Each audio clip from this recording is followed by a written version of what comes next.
Hello, hello. Welcome back to another episode of Ground Up with Natalee. Today, we are going to be talking about 7 of my biggest failures in life and how I learned to fail forward and how they ultimately led to the success that I have today and how I continue to fail forward and some habits that you can incorporate tomorrow to help with failure as well. Today's episode is produced by Mastermind Media. And if you enjoy this podcast, please send it to someone, a friend, a family member, a colleague.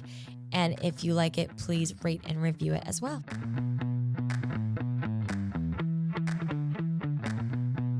Hello, everyone. Welcome back to another episode of Ground Up with Natalee. I'm super excited because today we have a chat with Nat, and we haven't had one of these for a few episodes. So I'm excited to just be back chatting with you guys one-on-one. And today's topic is a fun one.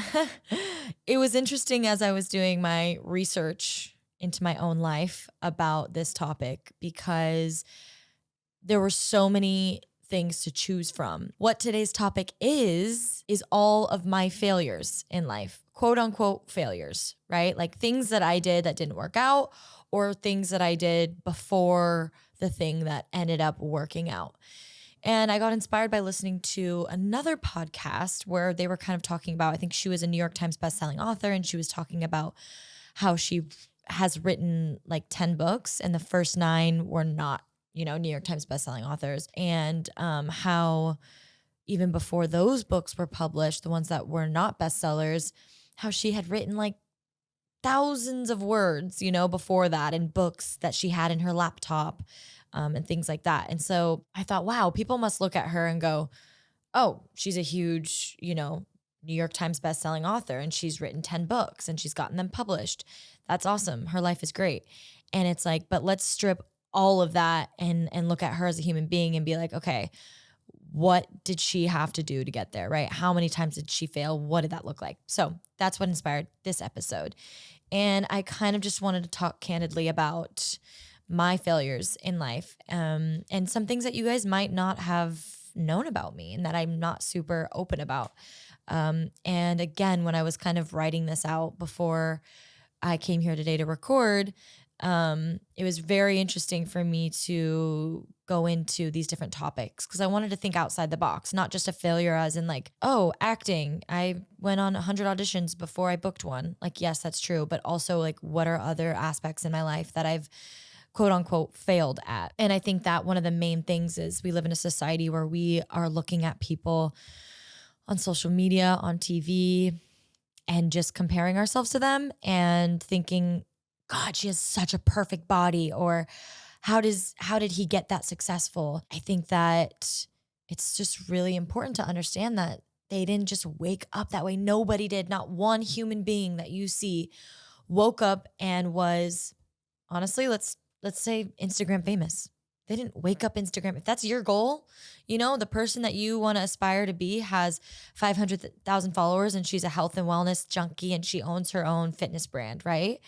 I'm speaking from my own, like when I go, Instagram deep diving, sometimes I see these young women who have a successful podcast and have their own fitness line and, are posting TikToks of the food that they make. And it's all so perfect and aesthetic. And I'm like, how do you do that? I'm so not there. Like that is so not, and maybe it's something that I aspire to do.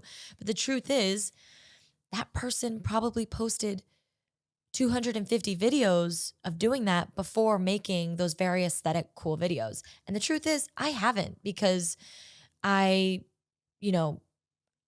time doesn't allow for that. So if I hunkered down and I was like, okay, I want to be a content creator and I started making a bunch of videos, I can get to that. But someone might look at me and be like, oh, she's on a successful show. Lucky her, right? And then it's like, let's look at the luck, the quote unquote luck that is me or that person. It's a lot of hard work. And behind that hard work, those 10 years of hard work behind that quote unquote overnight success is unproductivity, is stress, is depression, is anxiety. Everyone that you see that you admire and look up to and compare yourself to or want to be, they have definitively had days where they were feeling down, where they were feeling like they didn't want to do anything, where they were feeling anxiety, where they were comparing themselves to someone else. And then there's the aspect of like, they're also still striving to be more of what they already are. So when we can look at it that way, I feel like it can help us kind of take action every single day on those small steps that we want to take to achieve our goals and dreams. And it might motivate us a little more. And it also might give us a little bit of grace with ourselves as far as if we feel unproductive or we want to take a break for the day. All of these people include, Oprah, Taylor Swift, the late Kobe Bryant. Like, they all were at some point in their career not what they are today, to put it in simplest terms. With all of that being said, I wanted to share some of my failures, and I think I have 7 or 8 to share today.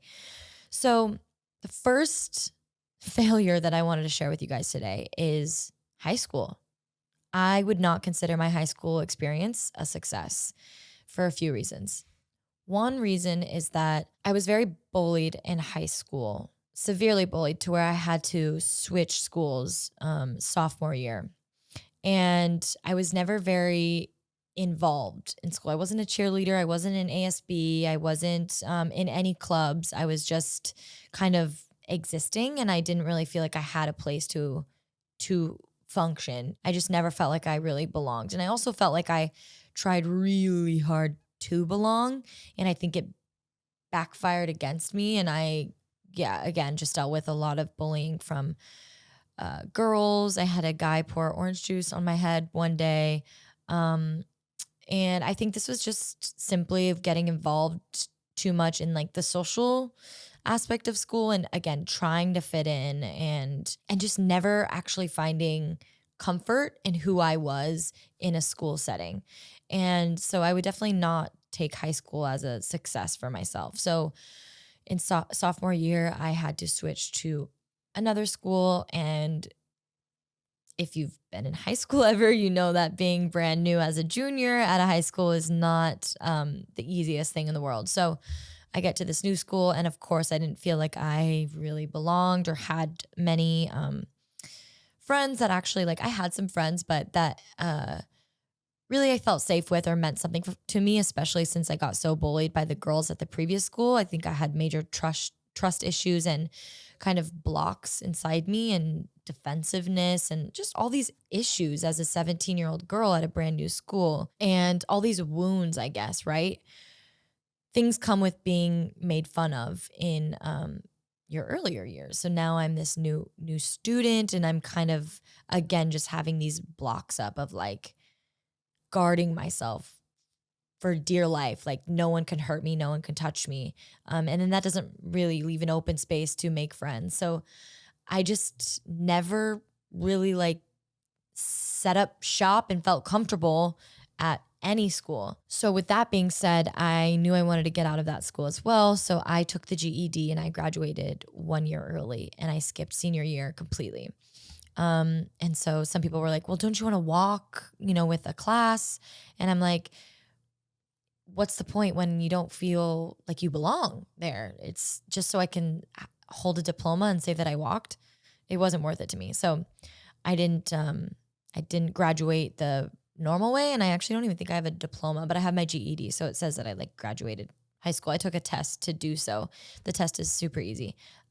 School's not for everyone, but yeah, so that was my high school experience. And I bring this up only because I just want to share with you, like, the way you view someone right now, if you think that they're, have everything, or they're someone that you want to be, just know that there was like a lot of things that got them to where they are today. And I think the one thing that my high school experience gave me was the drive that I have today. And without that experience, I wouldn't have that. And I wouldn't be able to be so fearless in the career that I'm in now, right? Because I have to be super ambitious to pursue the career that I've chosen of acting. And without everything that happened to me in high school of just, like, if I got super comfy and I felt like I fit in and I made all these friends, who knows, I might have stayed in my small hometown and never left. So, but in the moment, it definitely didn't feel like a success, right? I was in the thick of it. But now looking back, I understand, like, hey, that might have not been the best time of your life, but it definitely led to where you are today. And I'm grateful for that. So number one failure was high school. Number two is agents and managers. And when I was seeking them first moving to LA. So when I first started pursuing acting, I went through 5 different agents and managers before I landed on the team that I have now. And I would like to say that the team I have now is incredible. And I've been with them for a handful of years now, maybe 5 or 6 years. And when I first moved to LA, you're sending out these emails, you're meeting with agents, you're meeting with managers, and anyone that could sign you, you want to sign with them because you're nobody. You've never worked, you don't have confidence. And so you're just kind of like, yes, I'll sign with you. So I got signed with a manager at 2019, and I was still living in Orange County. And she's like, you got to move up to LA, blah, blah, blah. So I moved up to LA, and she was getting me all these great auditions. And then after 3 months of me not booking one of those auditions, she fired me, or dropped me rather. Sorry, dropped me. And I was heartbroken, obviously, because it was my first real manager, and she did get me great auditions. And that's definitely a failure in your mind, at least. You're like, I'm not good enough. This great manager saw me for 3 months and then was like repulsed by my work. That's what you tell yourself. And she doesn't want to rep me anymore. So that was really hard, but got to get back up and hit the ground running and try to find a new one, right? So I find a new one, and this manager was also very great. And then something in my body felt like it wasn't working with us, right? And we were together for like 2 years. And yes, having a manager or an agent is like dating. So I say we've been together. He was repping me for like 2 years, I think. And something had happened within his management company where they were shutting down, but he was going to move to a different management company. So he's like, I still want to rep you, da, da, da. And something in my body told me to fire him, let him go. And I've never worked before. So if you're an actor and you've never worked and you're signed, you hold on to that for dear life, which I think is a problem. And it's something that I preach when I consult young actors, is I say, like, if something doesn't feel right, let that go, let them go, so you can let what's right for you in. And I ended up, quote unquote, firing him. And that's a failure right there, right? I was with someone for 2 years, like getting me auditions, and it was already so hard to get a manager after that first time. And before these two, I was with some crappy agency for like 3 months that ended up letting me go. So there was just all these times, all these mishaps, all these mini failures before I met the team that I'm with now. And I just think it's so important to share that people might look at my IMDb and be like, oh, how did she get this agent? How did she get this manager? They're so great. Or like, they're booking her all this work. And it's like, well, it took 5 different people before I ever met them and got to have my dream team. And it also took courage to be able to, that one time that I had to fire that one manager. Again, great human being, but it just, I felt that it wasn't right for me. And so that's what led to the team that I have now. And in a way, that was like a little failure within that. And that was over the course of 3 years, I would say, of just never feeling stable in representation for acting, which is so funny because that's just the beginning part of pursuing a career in acting, right? You need to get your team first in order to start going out on great auditions and have that stability and start building a reputation as with you and your team to start getting great auditions and booking them and creating those relationships with casting directors and producers and stuff like that. So that took 3 years just to get I say 3 years.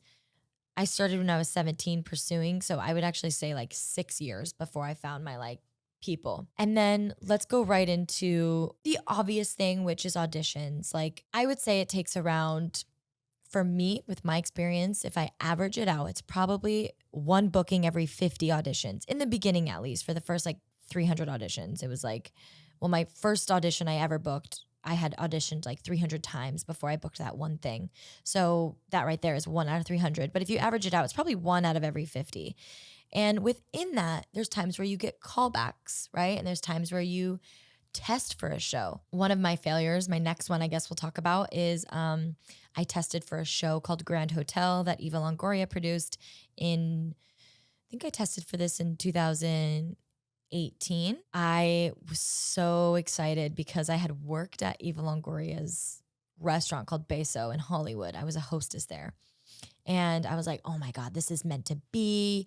I used to host at her restaurant and make $10 an hour. And now I'm going to be, the lead on one of her shows. And so you get the audition first and then you get a callback. It's exciting. Callback. And then you get a producer session. Exciting. You go in, you meet a couple more people on the team. They like you again. Then you're getting like calls from the casting director like, hey, wear this because it's going to look great. And this is what they're looking for. Your agents are calling you like, how are you going to do how do you feel about it?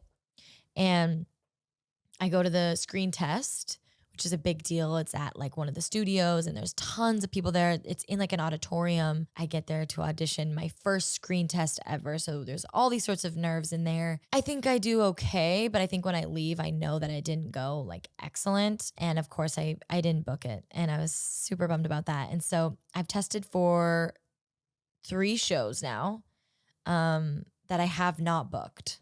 So times changed in the recent years, in the last 2 years of like, you don't test anymore. You don't screen test the way you used to.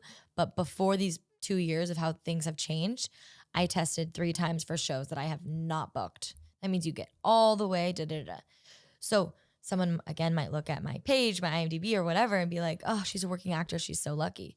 Well, yes, very grateful, very lucky. But behind that luck is a lot of hard work and a lot of failures and a lot of no's. And a lot of, oh, she's just not ready yet, or she's just not the one we were looking for, or she's not young enough, or she's not old enough, or she doesn't look like this person's daughter and we really want her to play the daughter, whatever it is. There's a lot of that before booking anything that I've booked to this day. So one more story with an acting failure is you can even go as far as booking a show, filming it, and it not airing. So another show that I booked I was so excited about. It's one of my favorite shows that I watch on television. I filmed 2 entire episodes, and then a different show that I was on already called my agent and said, we need her for XYZ dates. She can't be shooting on those dates. And long story short, they had to recast my character in this show. Okay. So I do 3 auditions. I book this one show. I'm so excited. And you might be thinking, oh, problems to have. You book 2 shows at the same time. All right, I've been auditioning for 7 years. When it rains, it pours. What can I say? Like, I still was upset about it. I wasn't, you're telling me I've been auditioning for 7 years. I finally book one thing and then it's a conflict with this other show. Like, it's heartbreaking, absolutely heartbreaking. I shot 2 entire episodes, never aired, never got to continue my character's roles, even though she was in like 7 episodes. So that is, quote unquote, a little bit of failure because I never got to see that through. I never got to actually, do that thing. I never got to even show it to the world, those 2 episodes, because they never aired. Next, we'll go into commercials that I've shot that have never aired. So commercials are a great way for an actor to make money. And I've been doing them since I moved to LA in 2015. And I've gone on hundreds of commercial auditions. And I think I've booked like maybe 13 to 15. But I've actually booked like 18 to 20. And if your commercial doesn't air, you don't make money. So one example is in 2020, in the beginning of 2020, before the pandemic, I booked 2 commercials. And again, this is my livelihood. This is how I make money. This is what I pursue. This is what I love. And when you book something, it's super important. I can pay my bills now. I have confidence to keep going. It's like all these things that weigh on that. And what an actor gets paid for a commercial is a day rate, okay? It's very, very low. If you're a normal actor, you get very low rate. If you're famous and you're in a commercial, that's not the same. You make hundreds of thousands of dollars because you're on like a deal with the brand, okay? But if you're a normal actor and you're booking commercials, the day rate, I believe right now is like $700 that you get for one day of shooting, which is very, very low. But you make thousands of dollars with residuals. So if your commercial does not air, you get paid $700. I shot 2 commercials in the beginning of 2020. One of them was with a huge celebrity. It was so much fun. I was like talking to him in the commercial spot and everything, and it never aired. So, that lets you down. That's definitely a failure. You think that you kind of have a paycheck coming in and you don't. And then the following week or 2 weeks later, I booked another commercial, and I think it was for Ross, and the pandemic hit and it aired for 1 week. I remember it aired for 1 week. My mom's like, I saw your commercial, and then she never saw it again. So, I made maybe $1,000 on that commercial. Those are failures that go behind what you see on social media when I post my Taco Bell commercial, which is amazing and it's so much fun. And again, I'm so grateful. But what you don't see behind that is all the times that I shot other commercials or had auditions and never booked them or never got paid for them. And then it's like what social media shows is like, oh, she's a working actor, she's so lucky, or like how fun. And I'm the first to tell you, like, earth to everyone is posting their highlight reels on Instagram. I do not post the days I'm not working, or I should say I don't post when I'm sad. If you follow me on Instagram, do you ever see me post a story of like, hey guys, I'm so unproductive today. I'm just like eating Cheetos and sitting on the bed. I mean, I don't actually do that, but I think my point is just truly I post when I'm out doing something fun or when I'm working or when I'm shooting today. I'm going to be posting on Instagram, right? On the days where I'm feeling unmotivated or unproductive, probably not even productive enough to go on my phone and think of a good idea to post on social media, right? Those days that, the commercial doesn't air or whatever, I'm not on there like, hey guys, so super bummed, but like I shot a commercial the other day and I posted the day shooting the commercial and getting my hair and makeup done, but I never shot actually, you know, hey, bummer, it never came out and I'm not going to ever see it, ever going to see the footage from that day, nor am I going to get paid for it. So, or paid the money that I thought I was going to get to, pay for my bills. um, so yeah, those are some little insiders on what it's like to be a working actor, and I think that this can go for anyone. It's not just a working actor, it's just anything that you do. Like if you're struggling, if you're feeling like you're not getting ahead, you're getting there. You just got to keep failing forward. You got to, like yesterday. If your goal is to be a wellness influencer, what does a wellness influencer do? They post reels of themselves, like, with their wellness recipes or whatever. You have to start taking notes on what you want that to look like for you, doing the research, like putting the work in, right? And that's with anything. And if you haven't found your dharma or your purpose, that's okay. Try all these other different things to see what sticks with you and what you actually feel like failing at. And when you find what you want to fail at, I think that you're getting closer and closer to your purpose. Okay, failure number, I don't know what we're on, 5, is something to do with magic. So I own a small business called Magic Mornings, and it's been full of lessons and failures. Okay. I created this in 2020 and I've been building it. I built it from the ground up and I'm still building it as we speak. I am in a time and space right now of failure within magic. I want to tell you a story though. I created magic out of my apartment in New York City when I was living there, filming a show called Power. And I had so many days off that I was able to create magic into what it is today, which is just a, functioning brand that sells journals. And I was reading a book. I forget the book's name. It was some super like Tony Robbins, Grant Cardone type book. And I was just feeling super motivated to or Brendan Burchard. And I was feeling super motivated to get out there and just start taking action, taking risks, and like failing and kind of making myself uncomfortable to then see the results after that. So I was like, how can I sell this journal? Like, I need to get it out there. It is, not selling online. I've already sold to all my friends and family. How can I kind of think outside the box, all while pushing myself to try to sell some of these journals and get it out there? You never know what's going to happen. I was like, okay, I have an idea. I'm going to set up shop in Central Park and sell the journals there. And instantly when I said that, I felt this thing in my stomach of like, ooh, that sounds real scary. Are you sure? And I was like, okay, yeah, let's run toward the scariness. Like that's where it is. So I go on Craigslist and I buy a flyer wagon. What's it called? Red flyer wagon. And it's like a vintage old wagon. I walk to this place on like 76th Street and I live on 50th Street. And I buy the wagon and then I Uber home with the wagon. And then I take the wagon to my 10th floor of the building that I live in. And the next day I was like, all right, I'm going to fill it with all the magic journals. So next day I fill it with magic journals. I have some dried flowers, some like a vase to put the flowers in, some fabrics that I'll lay on whatever table or bench I'm thinking of setting up on. So I take the wagon over to Central Park. Again, I lived on 52nd and 2nd. So like if you're familiar with New York, that is honestly, I can't remember, but I feel like it's at least 10 blocks away from Central Park.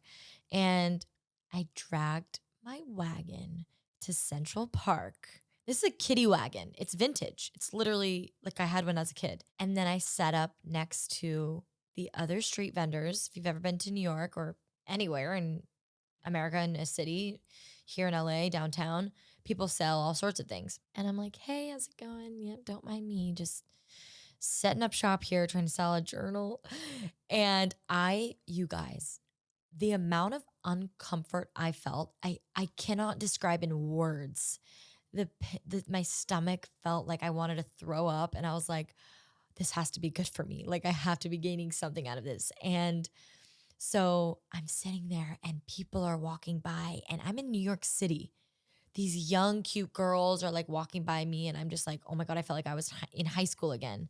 I was like, oh my God, those are the exact girls that bullied me.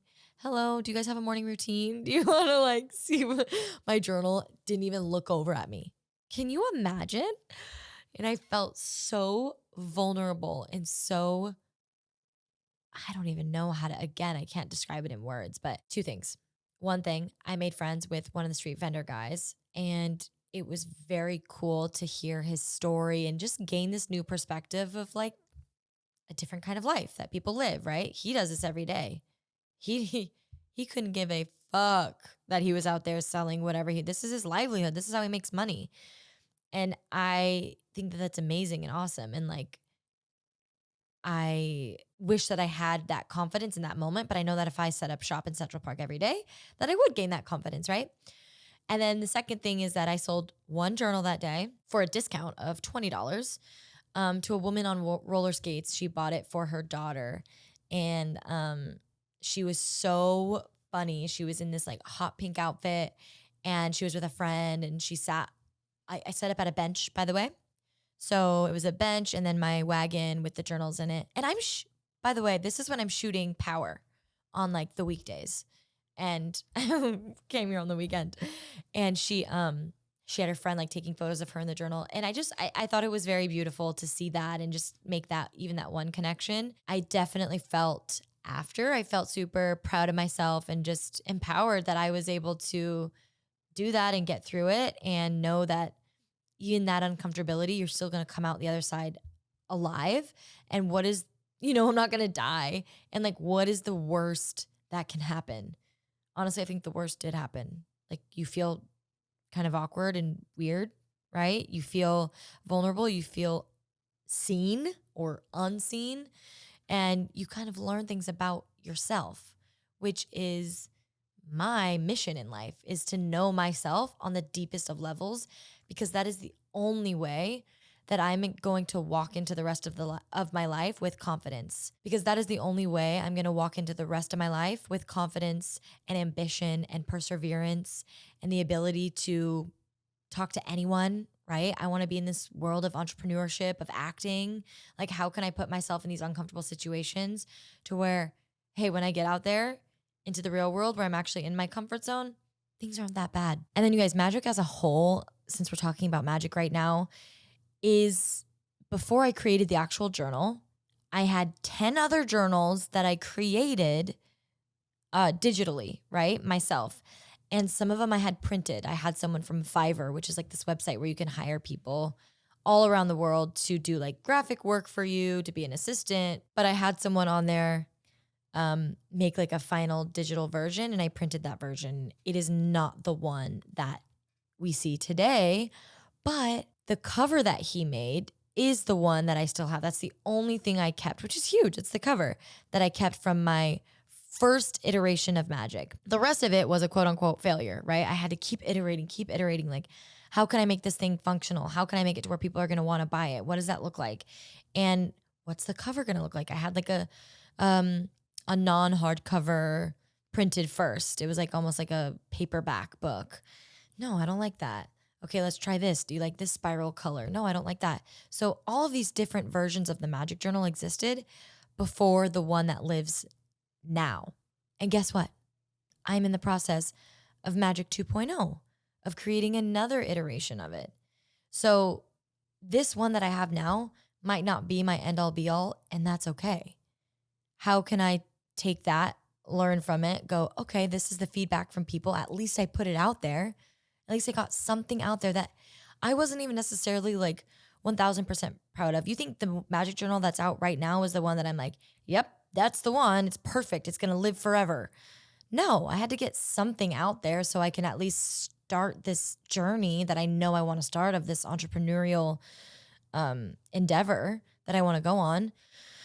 And within that took a lot of self-doubt, a lot of feeling like I wanted to quit, a lot of days where I was like, I can't afford this. Who am I to put out a mindfulness journal?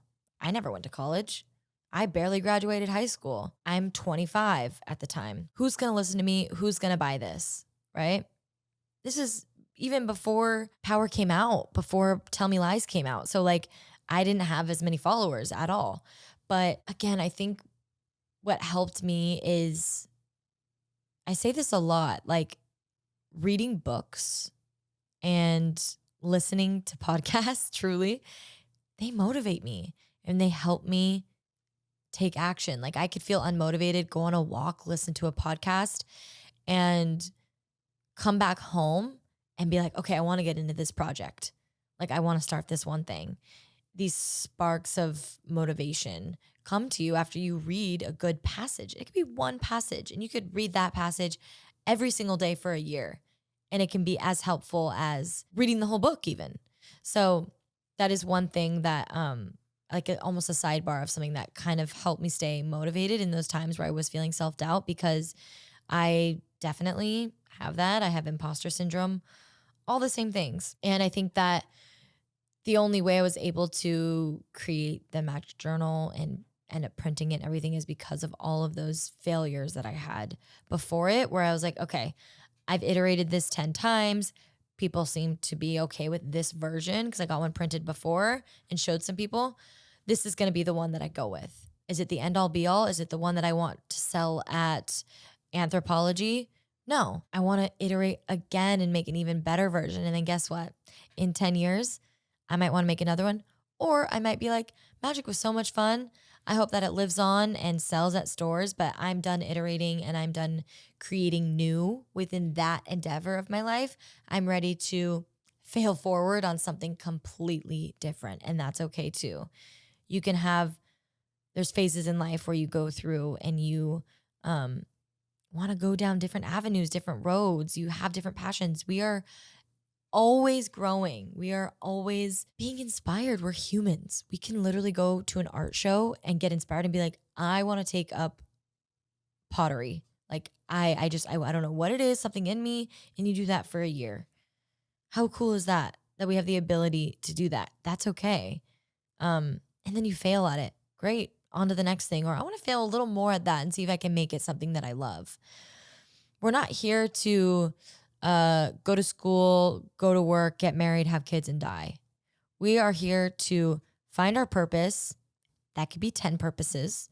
We are here to find what gives us, what lights us up, what gets us going on fire, like what makes us happy, what brings us joy, what gives us sadness, like what does all that look like? We are humans. We are so multifaceted. And I encourage everyone to, and I encourage myself, and I encourage anyone and everyone to go out there and try different things that can expand your mind and unapologetically take action on those things that you want to see through. All right, let's talk about some relationship failures that I've had, some personal ones.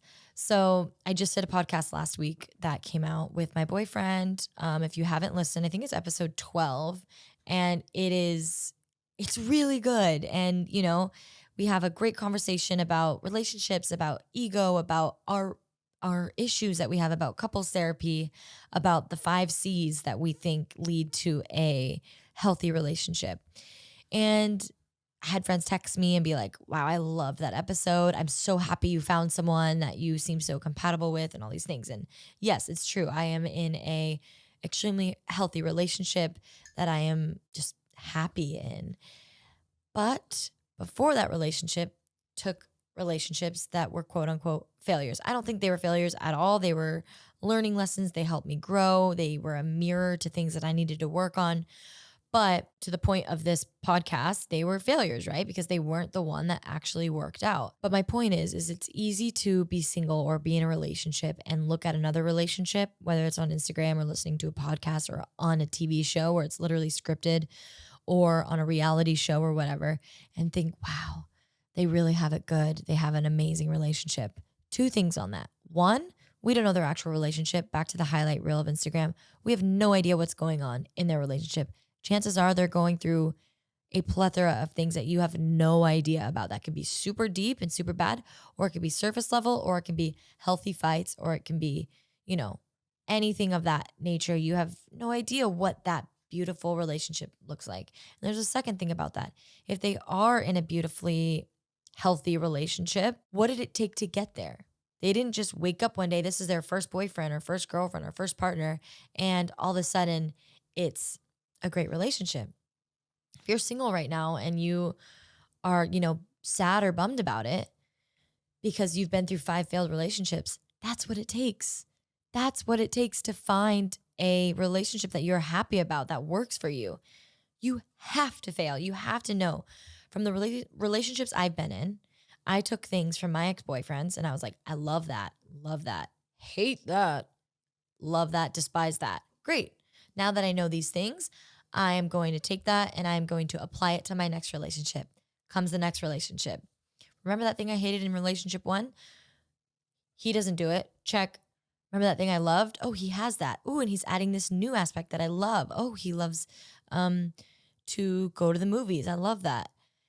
Oh, but he does these things. Okay, right? Then you get in a relationship, blah, blah, blah, and you see the flaws and you see what's not working and it doesn't work out. You break up. You do your due diligence again. You meditate on that. You journal on that. And you take the things that you loved about that relationship and the things that did not work about that relationship. And that's exciting. Okay, great. I have a toolbox of what I know that I do not want in my next relationship. And I have a toolbox of the things that I know I do want. Now, when I go on dates, I know what to look for and what not to look for. I know the red flags. I know the green flags. I know what might make me excited. I know things that oh, he's giving me narcissistic tendencies, or he talks about himself a lot. I don't really like that, Or, oh, he loves to fish. I never knew that I would like fishing, but my ex-boyfriend also liked to fish. And I know that I like that about you, right? How would you know that if you didn't have that in your last relationship that quote unquote failed? So I think the point of failures in relationships is just knowing that when you see a relationship on social media or on TV, or you're listening to a podcast and, you think, oh, that person's married and they have the best life ever. Just know that it took a lot of failed relationships to get there. And even in that perfect relationship that they're in, it's not perfect. They have to deal with, a lot of things that you may not be aware of. So just know that if you are single or you're in a relationship that you're unhappy with, both of those things are okay. And if you think that that is a failure, that's fine. Keep doing it, because that's the only way you're going to get to the relationship that you're really happy in. Or, and I think if you're single, I've talked about this in one of the previous episodes, like fucking bask in that. Like, that is beautiful. Think about your past relationships. Make a list. The amount of pieces of paper I have, because I have everything that I've ever journaled, even if it's a scratch piece of paper, I have it like in a box in my stationery cabinet. And the amount of times I've written on a piece of paper, with the date. I always date all my journal entries, or even if I'm just taking notes on a scratch piece of paper. And it says dream man. Like when I'm single, I do this all the time. And I'm like, or dream partnership, dream relationship, whatever that is to you. And I write down the character traits that I'm looking for in that person, in a relationship, the trips that I want to go on, or like the things that I want to do, or is he family oriented, the values, right? Very specific about all those things I want. And I feel like that's an aspect of manifesting too, right? Like visualizing and intention setting about what you want your relationship to look like. Do that. It's so much fun. Like write out exactly what you want. And I actually wrote one after my first relationship. And then I wrote one after my second relationship. And they were a lot different because I took things that I learned from that second relationship and I wrote completely different things that I didn't know that I wanted, or that I knew that I didn't want, which was super fun. And yeah, it could be a good thing to be single, I think. You know, it's not a failure at all. It's really a beautiful thing. Okay, the last failure topic we're going to talk about today is personal failures when you're trying to condition yourself into having better habits, right? What do those failures look like on a day-to-day basis? So I'm just going to share mine. Um there are many day-to-day things that I want to accomplish and I want to get better at, and I want to create this ultimate healthy lifestyle. I am failing every single day in this arena. However, over the last, I would say 8 years or maybe 6 years since I've gotten into health and wellness, I have definitely grown, right? To where now it is my lifestyle to have a healthier lifestyle, but it took a lot of small failures. So, for example, when I wanted to start waking up earlier, I've said on a past podcast, I used to sleep in and hit snooze, snooze, snooze all the time a few years ago. And I wanted to try to wake up earlier. I knew that that's what was going to lead to my ultimate productivity. And it took a really long time. It took weeks and months of failing, of falling into 6 week spreads of like going back to that, 10 a.m. wake up or whatever. And ultimately leading to now, right? 6 years later of failing, now I wake up every day at, 6 a.m. Like that is just what has happened over the years. But we underestimate what we can do in 6 years and overestimate what we can do in 6 months. We think like, oh, my New Year's resolution is that I really want to eat healthier. And if I don't do it this year, then I might as well not try at all. No, fail, but at least give yourself a chance to fail. Like set those goals. And eventually it will become who you are. If you're someone and one of your goals is, I don't want to go on social media in the morning. I don't want to do it. I've heard all that it's bad. I heard that I can wake up and it can lead to stress and anxiety. And I heard that the blue light's not good for you first thing in the morning, and all those things that I know you've heard if you listen to this podcast because I talk about it. And like start small. Okay, I'm going to try for 5 minutes to not go on my phone, and I'm going to fail for 2 months straight. I'm going to last 1 minute. I'm going to open my eyes. I'm going to stretch, and my hand's going to grab the phone on accident. And I'm going to do that for 2 months and then 6 months. And then I'm going to get inspired again. I'm going to see an Instagram video. I'm going to listen to a podcast. I'm going to read something. And that seed that I planted about not going on my phone in the morning is going to start growing a little bit more. And this time, I'm not going to go on my phone for 5 minutes a day, and it's going to be great. And eventually, if that seed starts to grow because you're watering it in little ways, just by being aware, by listening, by understanding that this is a value that you actually have in your life, eventually you'll get to a place where that is your lifestyle. But I think the main thing is like, have grace, have patience, take action, be patiently persistent with the goals that you want to achieve. I think for me, working out was a really big one. I was not a worker outer. I still am not. I don't identify as a fitness junkie, right? But I identify the importance of moving my body every single day. I think for my mental health, for my longevity, for the fact that I want to have kids, I think that there's so many elements that go into the importance of moving your body and working out. And so I knew that I wanted to make it a habit.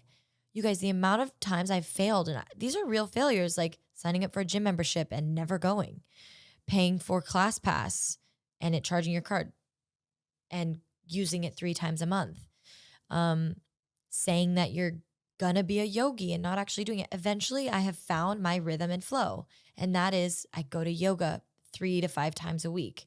I try to run as much as possible. That doesn't happen weekly at all. But I am a fitness person now, right? I understand the importance of going on walks. And I trained myself and I failed forward in order for myself to be this way.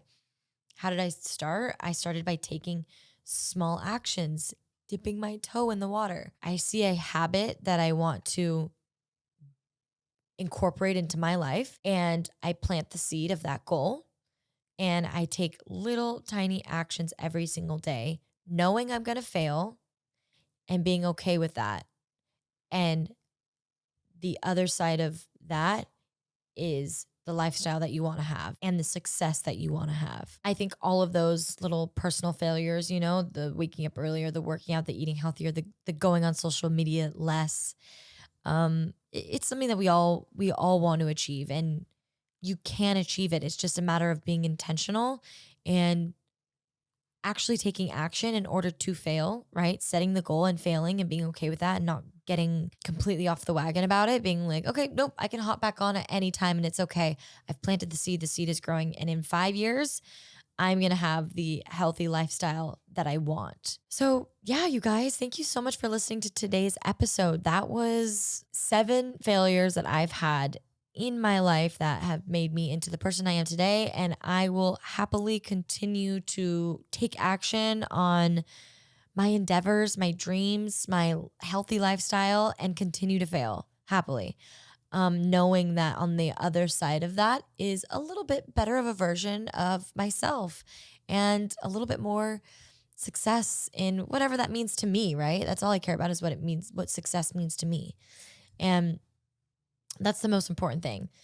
I think failure is a beautiful thing. And I think that, 10,000 failures equals 1 success. There's no overnight success. 10,000 hours of hard work is, the minimum of being absolutely prolific in what you do. If any of you guys are quote unquote professional at what you do, you know that it took a lot of hard work and dedication. So if you can apply that to every area of your life, I guarantee you're going to find some more happiness and success in those areas as well. If you like today's episode, please make sure to send it to someone that you think that it will inspire, or someone that needs it. And please rate and review as well. It's really helpful to Ground Up. When you rate and review it, it helps push the podcast organically out on the platform. And make sure to follow us on Instagram. And if you have any topics that you'd like me to dive into, please DM me, Natalee, on Instagram, or email the podcast at press@grounduppodcast.com.